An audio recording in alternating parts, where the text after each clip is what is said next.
Sziasztok, én MCD vagyok, és ez itt egy kérdezfelek videó lesz, amiben itt lesz velem GameKiller 731. Ismeritek? De. És ő fogja mondani a kérdéseket, és akkor szerintem kezdjük is. Mi az első kérdés? Első kérdés, hány éves vagy? 11 leszek. A második kérdés? Sára még a barátnő? Mi? Még Sára a barátnő? Nem. Nekem más. Még kezdtél el videózni? Azért kezdtem el videózni, mert nekem részem már több videózni van, és nekem én is akartam videózni, mert én is olyan akarok lenni, mint ők.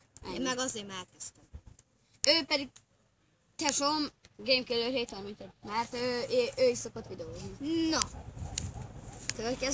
Na, akkor a következő kérdés más mondja, nem GameKiller, mert ő nem akarta mutatni magát a kamerába. Na, akkor nem tudom, hanyadik kérdés lesz.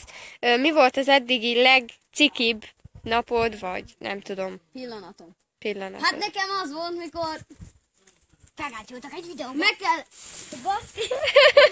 mikor meg kell terelni egy fiút, hogy kapjak egy szákos. Az igen. Következő kérdés, ki a barátnőd? A barátnőmnek a neve HS. Monogramban. Herceg Szidónia. Még egyszer. Herceg Szidónia. Herceg Szilivel, Dave MC már. Nem igaz.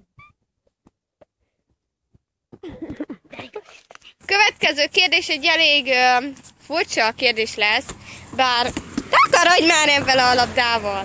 Na, a következő kérdés az lesz, kicsit fura lesz, hogy miért vagy te Dávid? Én azért vagyok Dávid, mert Dávidnak neveztek el. És ki nevezett el? Hát a faszom se tudja. A következő kérdés az lesz, hogy szeretnétek-e, hogy csináljon még ilyen videót? Ha igen, akkor kommentbe írjátok meg, hogy igen, ha nem, akkor pedig azt, És hogy iratkozzatok nem. fel, Ján. És iratkozzatok fel. Szerintem még szeretnétek ilyen videót, aki nem akar, az ne nézze a videómat, akit még nem, az ne érdekel, és én MCD voltam, és itt voltam GameKiller 731, és Anita 932. Ja, és ha még szeretnétek ilyen videót, amivel cikk is lesz Dave MC-nek, akkor iratkozzatok fel. Sziasztok, én MCD voltam.